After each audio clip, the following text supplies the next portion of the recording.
할렐루야. 네, 잘 오셨습니다. 오늘은 날씨가 다시 또 따뜻해진 것 같아요. 네. 오늘 함께 예배드릴 수 있어서 너무나 감사하고 이 자리를 귀히 여기신 여러분들을 진심으로 환영합니다. 우리 샤워업대 계신 분들과 이렇게 인사할까요? 오늘도 잘 오셨습니다. 네. 또 이렇게 인사할까요? 귀한 자리에 함께여서 감사합니다. 자리에 함께여서 감사합니다. 네. 오늘은 다니엘서 2장 24절에서 49절까지의 본문을 근거로 위기 속에서 빛을 발하는 이유라는 제목으로 함께 은혜를 나누고자 합니다. 말씀 제목 한번 따라해 보실까요? 위기 속에서 빛을 발하는 이유.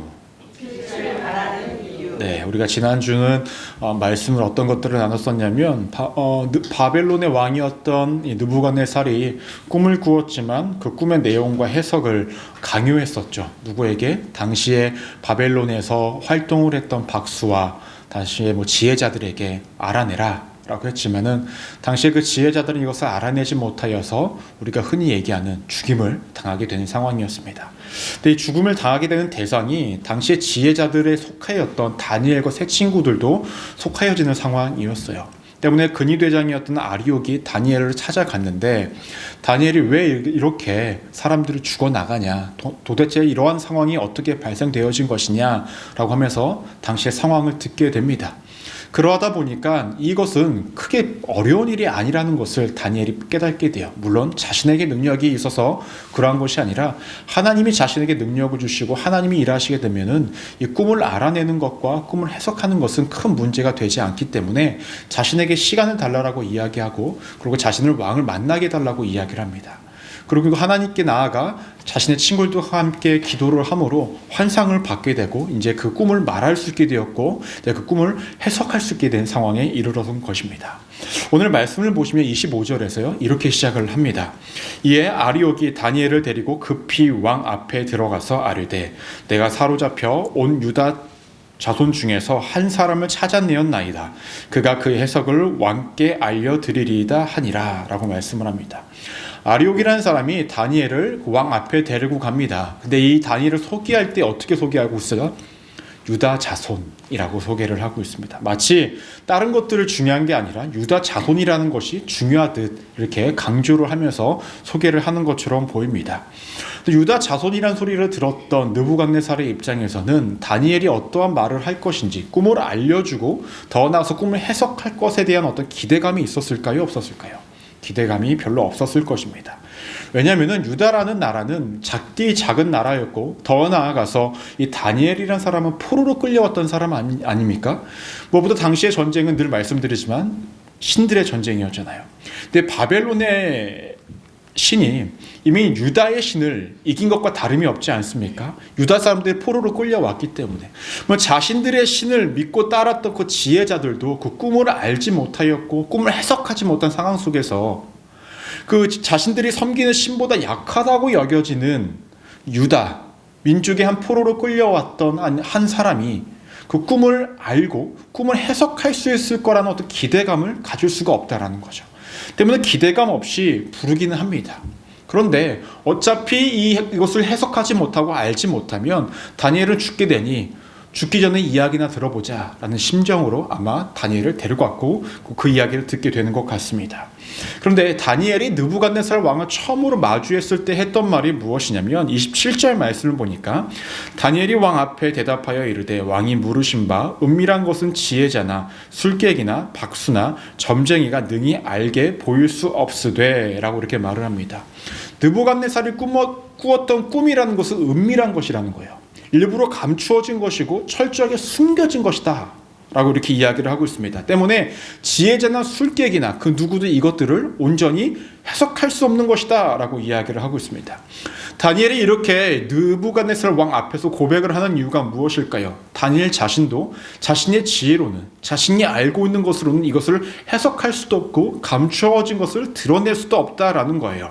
즉 지금부터 자신이 하는 모든 말들은 자신이 지혜로부터 시작된 것이 아니라 자신이 아는 것으로부터 시작된 것이 아니라 철저하게 이 모든 것들은 하나님으로부터 나오는 것이다 라는 것을 이야기하려고 이같이 말을 하고 있다는 것입니다. 그런데 이어서 28절 말씀을 보니까 이렇게 고백을 합니다. 오직 은밀한 것을 나타내시는 이는 하늘에 계신 하나님이시라. 그가 느부갓네살 왕에게 후일에 될 일을 알게 하셨나이다. 왕의 꿈이 꿈 곧 왕의 침상에서 머릿속으로 받은 환상은 이러하나이다 라고 고백을 합니다. 더 중요한 포인트는 오직 은밀한 것을 나타내실 이는 하늘에 계신 하나님이시다 라고 이렇게 말을 해요. 근데 이 장에서요, 다니엘이 이 같은 표현을 총 3번이나 합니다. 우리가 지난주에 말씀을 나눴을 때도 한 번 했고요. 지금 이 9절에서도 한 번 하고요. 그 이후에 29절 30절 말씀을 보시면 이와 같은 표현을 똑같이 하고 있습니다. 이렇게 이야기하는 것 이유가 무엇일까요? 이 비밀한 것, 감추어진 것, 아무도 들추어내지 못하는 이 모든 것들은 하늘에 계신 하나님만이 알려주실 수 있고 해석할 수 있다는 것을 지속적으로 반복해서 이야기하고 있는 것입니다. 그래서 우리가 처음으로 기억하셔야 될 것이 있어요. 이것은 무엇이냐면은 시작이 하나님이어야 한다라는 거예요. 지금 우리가 당시의 상황을 잘 되돌아보면은 포로로 끌려간 다니엘, 더 나아가서 자신과 같은 직업이라고 이야기할까요? 지혜자 역할을 감당해야 했던 사람들이 죽어나가고 있는 상황, 자신 앞에 칼을 들고 등장해서 죽이려고 했던 근위대장이 있어요. 다니엘의 입장에서 그 상황은 굉장히 어둡고 칠흑과 같이 힘겨운 상황 아니겠습니까? 죽음을 눈앞에 둔 그 상황이었습니다. 하지만 그는요, 그 어둠 가운데서 살아가고 있지만 그 누구보다 당당하게 나아가고 있습니다. 근위대장을 만났을 때에도 나에게 시간을 달라. 내가 왕 앞에 나타날 수 있도록, 만날 수 있도록 해달라. 그렇게 이야기합니다. 누구보다 침착했고, 누구보다 지혜로웠고, 누구보다 영리하게 이렇게 이야기를 하고 있습니다. 그런 그가 이렇게 침착할 수 있었고 지혜롭게 행동할 수 있었던 이유는 무엇이냐면은 그 안에 그 인생의 모든 시작점이 하나님이었기 때문에 그래요. 그에게는 믿음이 있었습니다. 어떠한 믿음이 있었냐? 아까도 말씀을 드렸듯이 모든 것들의 해결점은 감추어진 것도 들추어내고 숨겨진 것도 나타내게 하실 분은 하나님이시라는 그 믿음이 있었기 때문에 이같이 고백을 할 수 있었다라는 것입니다. 만약에 이에게 이러한 믿음이 없었다고 한다면 그는 자신의 지혜와 자신의 생각대로 모든 것들을 펼쳐나가고자 애썼을 것입니다. 근데 여러분, 위기 속에서 이렇게 침착하게 하나님을 믿으며 따르면서 살아가는 것이 사실은 쉬운 문제는 아닙니다. 다니엘이 갖고 있었던 그 믿음이라는 것, 다니엘이 갖고 있었던 그 신뢰라는 것은 무엇이냐면은, 여러분 잘 생각해 보면 자신과 세 친구가 유다 땅 가운데서 바벨론으로 끌려오지 않았습니까? 하나님께서 누구보다 먼저 이 자리로 끌고 왔다라는 것은 분명히 어떠한 이유가 있기 때문에 데리고 왔다는 거예요. 그렇죠? 모든 사람들은 한꺼번에 포로로 끌려왔던 것이 아니라 1차로 포로로 끌려온 자들이 있는데 그 가운데 다니엘과 세 친구가 있었다라는 것은 분명히 하나님의 뜻과 이유가 있다라는 거예요. 더 나아가서 우리가 1절 말씀을 봤었을 때에 다니엘과 세 친구가 어떠한 행동을 합니까? 먹는 것들을 절제하면서 구별되기 위해 힘을 썼습니다. 그러므로 하나님께서 그들에게 주신 것이 무엇이었죠? 지식을 주셨고 학문을 주셨고 지혜를 주셨고 꿈과 그 모든 것들을 해석할 수 있는 능력을 주셨어요. 당시에 지혜자들보다 10배나 뛰어난 자가 되었다 라고 성경에서는 이야기를 합니다. 그런데 그 말씀 이후로 다니엘과 세 친구들이요, 누군가의 꿈을 해석하거나 정말로 지혜롭게 무엇인가에 하나님께 쓰임을 받았던 적이 있었습니까? 없었다라는 거예요. 물론 그들의 사명이 정말로 바벨론 포로로 끌려온 곳에서 마무리를 지을 수도 있었겠지만 하나님이 그들에게 주었던 지식과 학문과 지혜와 꿈을 해석하고 해독할 수 있는 능력, 남들보다 뛰어나게 해주셨던 그것들을 받았는데 자신들이 그것을 한 번도 사용하지 못하고 자신들을 버리시진 않을 거라는 그런 확신이 있었다는 거죠. 믿음이 있었다는 것입니다. 때문에 왕 앞에서도 당당할 수 있었고 거기서 주저하지 않고 하나님을 끝까지 믿으며 나아갈 수 있었다는 것입니다. 다니엘이었기에 이러한 믿음을 통해서 말씀을 하고 고백을 하고 있었다는 거예요. 그런데요, 우리가 여기서 한 가지 눈여겨봐야 할 것이 한 가지가 있습니다. 그것은 무엇이냐면 단순히 난 믿음이 있다, 그래서 내가 왕 앞에 나아간다 라는 것이 아니라 왕 앞에 나아가기 전에 무엇을 하죠? 친구들과 함께 기도를 하기를 시작을 합니다. 자신들을 사용하실 거라고, 이 모든 것들은 하나님으로부터 해결될 것이라는 그 믿음을 가지고 하나님 앞에 나와 함께 기도를 하기 시작합니다. 그들의 기도 속에는 무엇이 담겨져 있을까요? 간절함이 담겨져 있었겠죠. 근데 한편으로는 마음 한구석에는 조금의 불안함과 두려움도 있었을지 모르겠습니다. 왜냐하면 한 번도 해보지 않은 일, 한 번도 경험해보지 않은 일을 해야 하는 상황 가운데 놓여졌기 때문에 그래요. 하나님께서 주셨던 능력은 있었지만 그 능력이 이 상황 속에서 발현이 되어질지, 발생이 되어질지, 정말로 이 타이밍에 하나님께서 우리를 정말 쓰실지 라는 것에 대한 굉장한 물음표가 생길 수밖에 없지 않겠습니까? 한 번도 해보지 않은 일이었기 때문에 물음표가 생길 수밖에 없어요. 하지만 그래도 그들은 기도를 하기를 시작을 합니다. 무엇으로? 온전한 믿음으로 말입니다. 그들 안에 세상이 주는 살아온 환경 속에서 보여지는 모든 환경 속에서 나타나는 두려움과 어려움은 있을지언정 하나님을 신뢰하고 믿고자 하는 그들의 마음에 흔들림이 없었기에 그들은 함께 기도하기를 시작합니다. 그러니 하나님께서는 그들에게 환상을 주셨고 깨닫게 하셨고 해석할 수 있는 능력을 주셨다라는 것입니다. 그래서 우리가 기억하셔야 될 것은 무엇이냐면 그들은 기도를 할 때 반신반의하는 마음으로 기도했던 것이 아니었다는 거예요. 정말로 신뢰했습니다. 그들의 고백 속에는 온전함이 있었고 하나님을 향한 온전한 믿음이 있었다라는 것입니다. 다니엘은 명확히 알았어요. 자신의 능력으로 자신의 힘으로는 이것을 해석할 수 없다라는 것을 말입니다. 때문에 오늘 30절 말씀 우리 함께 한번 읽어볼까요? 30절 시작. 내게 이 은밀한 것을 나타내심은 내 지혜가 모든 사람보다 낫기 때문이 아니라 오직 그 해석을 왕에게 알려주 왕의 마음으로 생각하던 것을 왕에게 알려주려 하심이니이다. 자신의 지혜로 가능한 부분이 아니었다라는 거예요. 전적으로 하나님이 주시는 지혜와 그분이 나에게 말씀하신 것을 나는 전달하는 그런 역할을 감당하고 있었다라고 이렇게 고백을 하고 있는 것입니다. 그의 믿음 속에는 자신의 능력을 드러내거나 남들에게 자신을 나타내고자 했던 것이 아니라 전적으로 하나님만이 드러나기를 원했다라는 거예요. 또 그러한 마음으로 기도하고 있었다라는 것입니다. 이렇게 본다면 다니엘이 왕 앞에 나타나기 전부터 왕 앞에서 꿈을 이야기하고 해석하기 그 전부터 이미 그의 모든 것의 시작점은 하나님이셨다라는 거죠. 믿음으로 시작하였고 기도로 시작하였다라는 것입니다. 다니엘은 당시에 사람들로부터 높임을 받고 있는 중이었습니다. 왜냐하면 다른 지혜자들보다 10배나 뛰어나니 왕도 인정했잖아요. 사람들의 친송할 만한 사람이었고 높임을 받는 자였습니다. 하지만 그러한 높임이 그를 교만하게 만들지 않았습니다. 그러한 높임이 자신의 스스로 힘으로 이 꿈을 알려주고 해석하고자 하는 데 사용하지 않았다라는 거예요.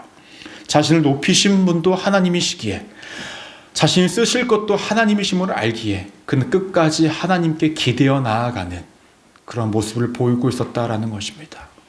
여러분, 우리도 이와 같은 상황 속에서 다니엘의 길을 걷기를 소망합니다. 우리의 인생도 때로는 어둠과 같이 정말로 힘겹고 어려운 길을 걸어갈 때가 있죠. 그러한 길을 걸어갈 때 우리 안에 반드시 그 첫걸음을 어떻게 내디뎌야 하냐고 한다면 하나님이 내디디게 하셔야 됩니다. 하나님이 시작이 되어야 하는 거예요. 믿음이 있어야 된다는 거죠. 남들에게 인정받는 삶이 될 수가 있어요. 권사님은 집사님은 이러한 것들을 잘해. 정말 이걸 갖다 뛰어나. 사람들의 칭송을 받고 높임을 받을 수 있죠. 근데 그러한 것들이 있다고 할지라도요, 그것으로 내가 나아가는 삶이 되어서는 안 된다는 거예요. 다니엘과 같이 철저하게 하나님이 앞서가시는 인생, 그 시작점이 하나님이 되시는 인생이 된다고 한다면 우리의 인생 속에 그 어떠한 어두움이 있다 할지라도 남들의 이야기를 했을 때 이것들은 모두 우리가 포기할 수밖에 없는 삶이라 할지라도 하나님이 앞서가시는 인생, 하나님이 시작점이 되시는 인생이라고 한다면 그 가운데 우리에는 하나님께서 우리를 통하여 빛을 발하는 삶을 살아가게 하신다라는 거예요. 하나님께서는 당시에 이 다니엘을 통해서 그렇게 일하시기를 원했고 일하셨다라는 것입니다. 그 가운데서 우리가 반드시 해야 될 것은 무엇이냐면 기도입니다. 기도. 정말로 하나님이 시작점 되신다라는 것을 내가 증명하는 삶이 무엇이냐? 기도하는 거예요. 그 기도의 내용 속에는 반신반의가 있는 것이 아니라 온전한 믿음이 있어야 합니다.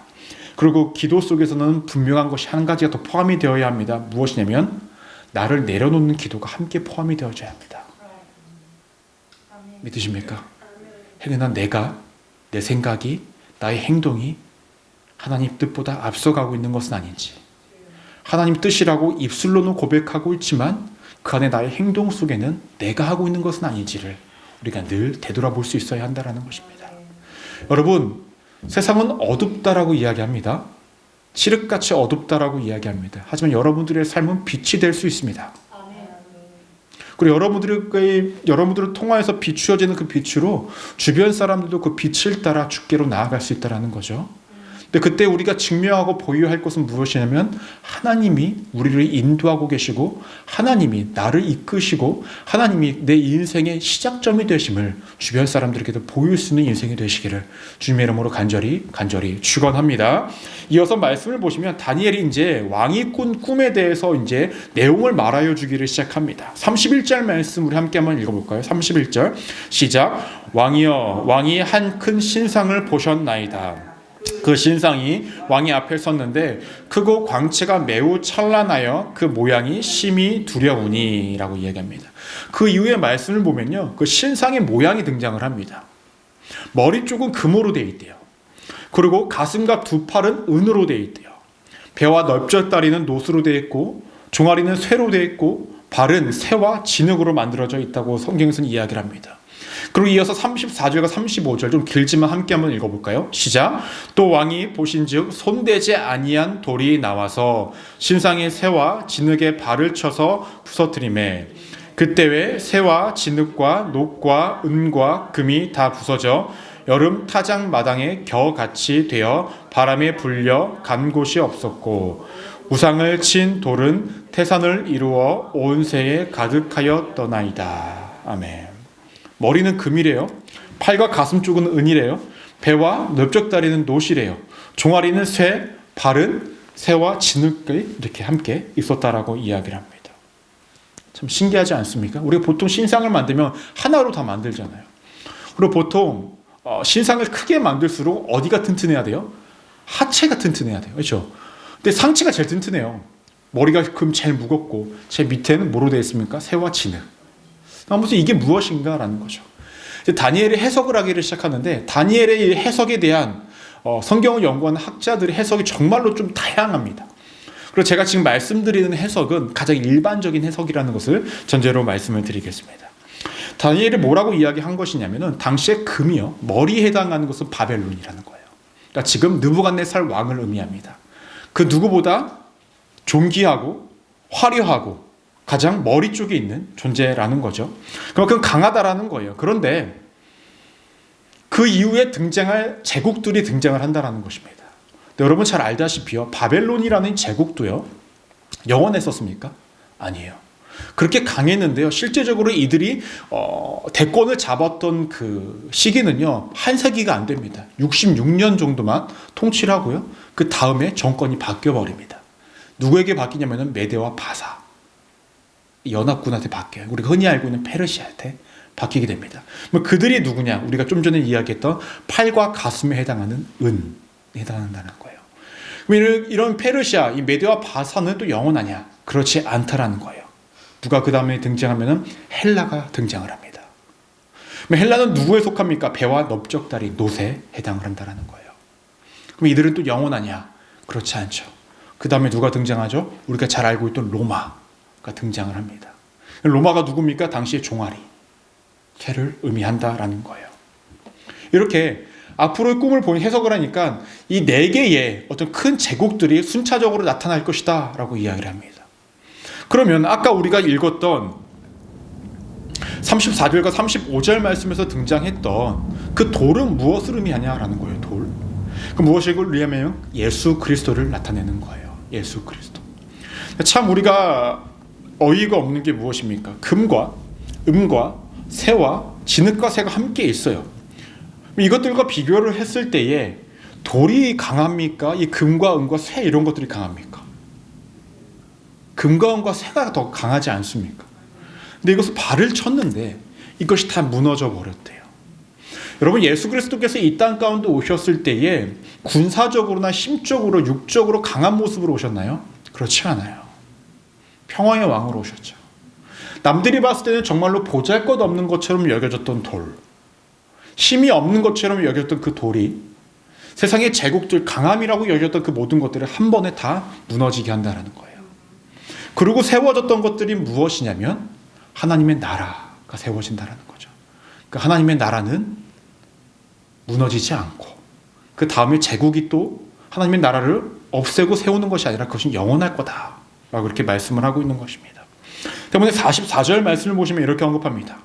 이 여러 왕들의 시대에 하늘의 하나님이 한 나라를 세우시리니 이것은 영원히 망하지도 아니할 것이요 그 구원은 다른 백성에게로 돌아가지도 아니할 것이요 도리어 이 모든 나라를 쳐서 멸망시키고 영원히 설 것이라.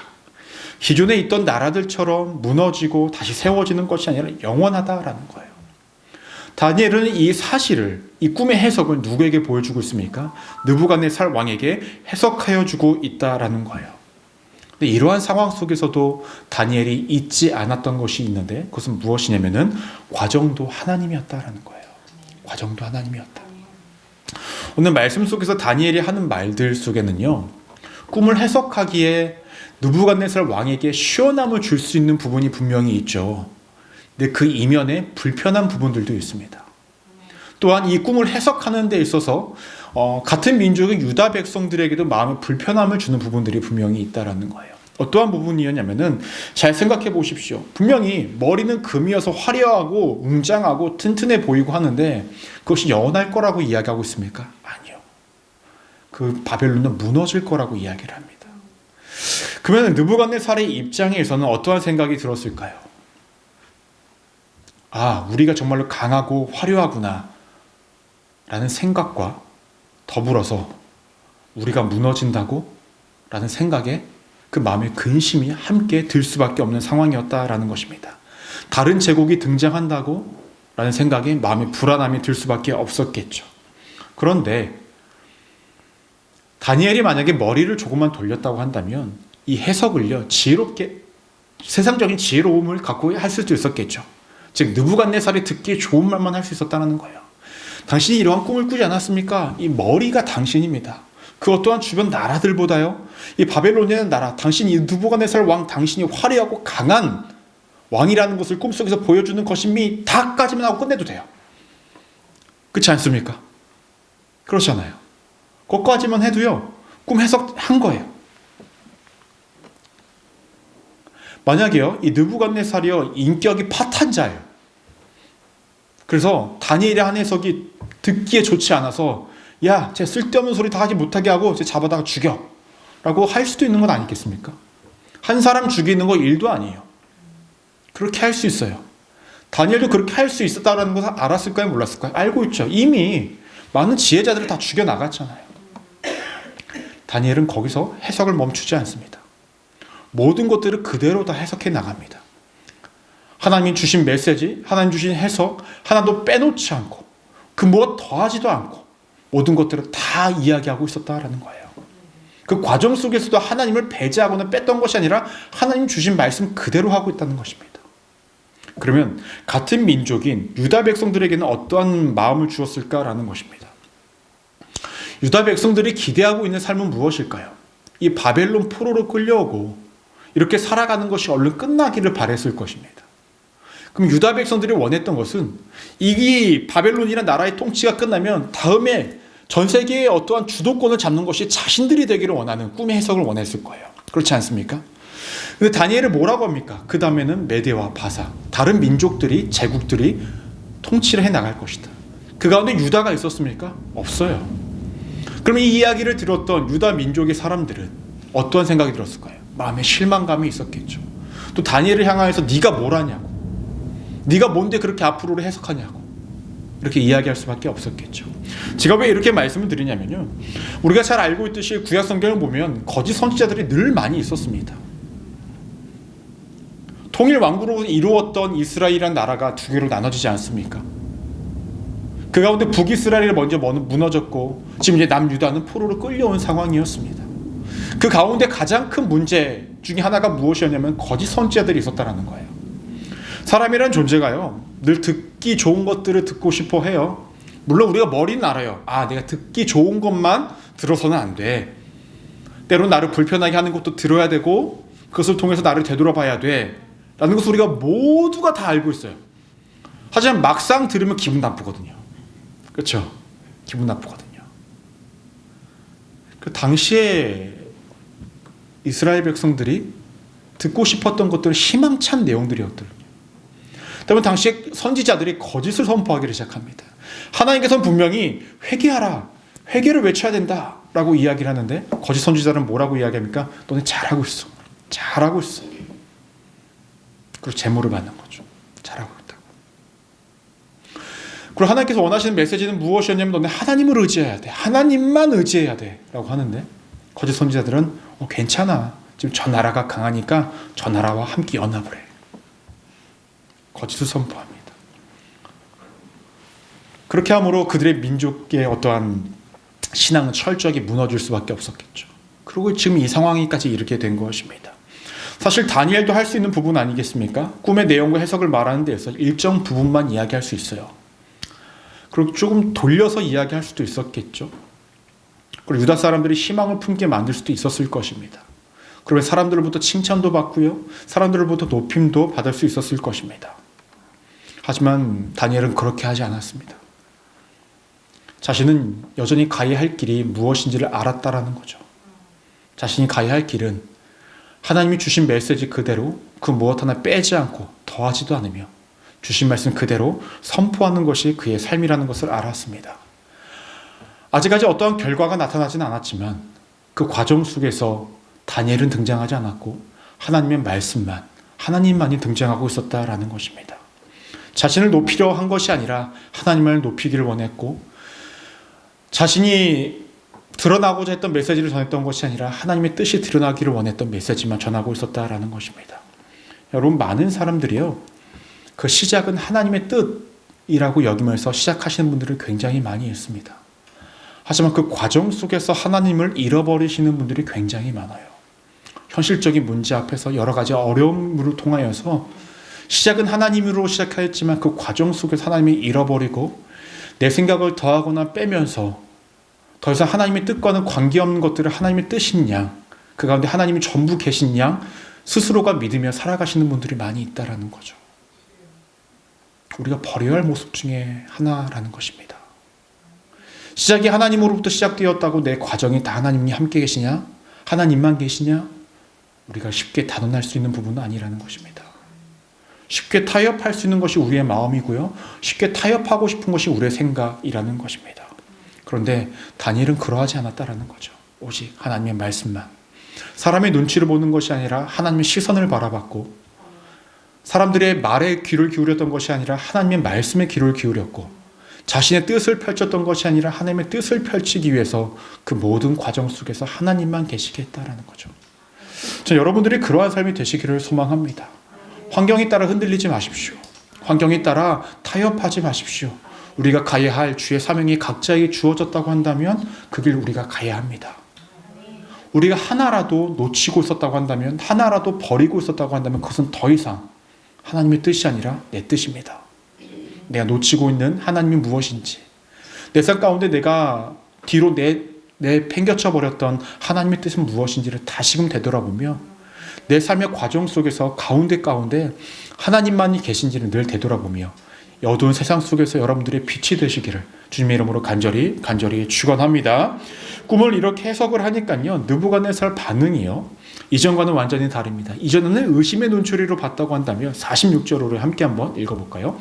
시작.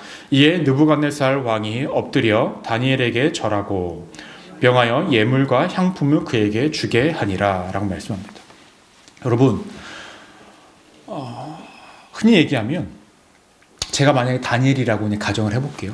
참 그랬으면 좋겠다라는 생각이 드는데 왜 비웃으십니까? 농담이고요. 그런데 제가 이렇게 했는데 저한테 와가지고 트럼프 대통령이 만약에 절을 해. 너무 고맙다고. 이러한 일들이 쉽게 발생이 될 수 있을까요? 없죠. 그렇죠. 쉽게 일어난 일, 우리가 성경을 보니까 그랬구나라고 하지만 지금 상황에서 생각을 해보세요. 저는 비자를 가지고 여기서 왔고 목회를 하는 사람인데 제가 어떠한 꿈과 어떠한 것들을 해석했는데 한 나라의 대통령이 와서 저에게 와서 납작 엎드려서 고맙다고 하는 일들이 있겠냐라는 거예요. 없죠. 대우가 완전 다릅니다. 근데 그것이 전부가 아니라 무엇을 하냐면 예우를 갖추고 재물을 덤으로 줍니다. 근데 느부갓네살 왕은요, 정말로 다니엘이라는 사람이 예사롭지 않은 인물이다라는 것을 명확히 알았던 것 같아요. 왜냐하면 오늘 말씀에서 등장하고 있는 예물과 향품을 줬다라는 이 단어의 뜻이요, 당시의 신적인 존재에게 드리는 재물과 같은 것들이었어요. 즉 일반적으로 돈을 주고 가축을 줬던 것이 아니라 정말로 특별한 사람, 특별한 존재에게, 신에게 바치는 듯한 것들을 다니엘에게 줬다라는 것입니다. 그리고 47절에서 이렇게 고백을 합니다. 왕이 대답하여 다니엘에게 이르되 너희 하나님은 참으로 모든 신들의 신이시오 모든 왕의 주제시로다. 내가 능히 이 은밀한 것을 나타내었으니 내 하나님은 또 은밀한 것을 나타내시는 이시로다 라고 고백을 합니다. 모든 것들을 다 내려놓은 고백입니다. 지금까지 느부갓네살 왕의 머릿속에 있던 또 그 안에 있던 신앙의 관은 무엇이었을까요? 우리가 모든 전쟁에서 다 이겼으니 우리가 믿는 신이 최고야. 우리가 믿는 신이 그 누구보다 강해 라는 신념과 믿음을 갖고 살아갔던 삶입니다. 오늘 뭐라고 이야기합니까? 자신이 믿고 있었던 바벨론의 모든 신들을 포함하여서 모든 신들 중에 신은 하나님이시다 라고 고백을 합니다. 더 나아가서 모든 왕의 주제시다 라고 고백을 하고 있습니다. 이것은 무엇을 의미할까요? 자신이 믿어왔던 것, 자신이 알고 있던 것, 그 모든 것들이 오류였고 실수였고 잘못이었다는 것을 인정하는 거예요. 한 나라의 왕이 포로로 끌려왔던 한 지혜자에게 자신이 어리석었다고, 자신이 갖고 있던 신념과 믿음이 잘못된 것이었다고 고백하고 있는 것입니다. 참으로 쉽게 나타날 수 있는 것은 아니죠. 물론 그렇다고 이 느부갓네살 왕이 하나님을 온전히 잘 믿었다? 그건 그렇지는 않습니다. 3장 말씀을 이제 우리가 다음 주에는 나눌 텐데요. 신상을 만들기를 시작하고 거기에 막 절하게 막 시킵니다. 하나님 믿는 것과는 별개입니다. 어떻게 본다면 이 바벨론에서의 어떤 느부갓네살 왕은 하나님을 높였다라는 이 표현 자체는 어떤 지식적인 동의, 지적인 동의였던 것 같아요. 믿음이라기보다는.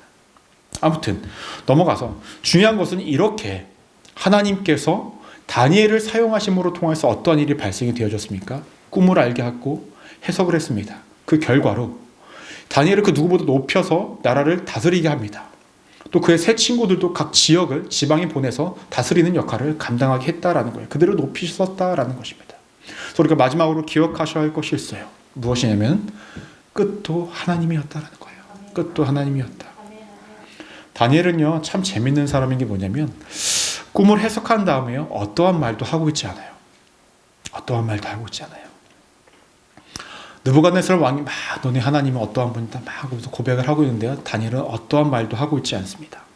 그러한 상황 가운데서 드러났던 것은 다니엘의 위대함, 다니엘의 지혜가 아니었고 무엇만 드러나고 있습니까? 하나님의 능력, 하나님의 위엄, 하나님의 영광만 드러나고 있었다라는 거예요.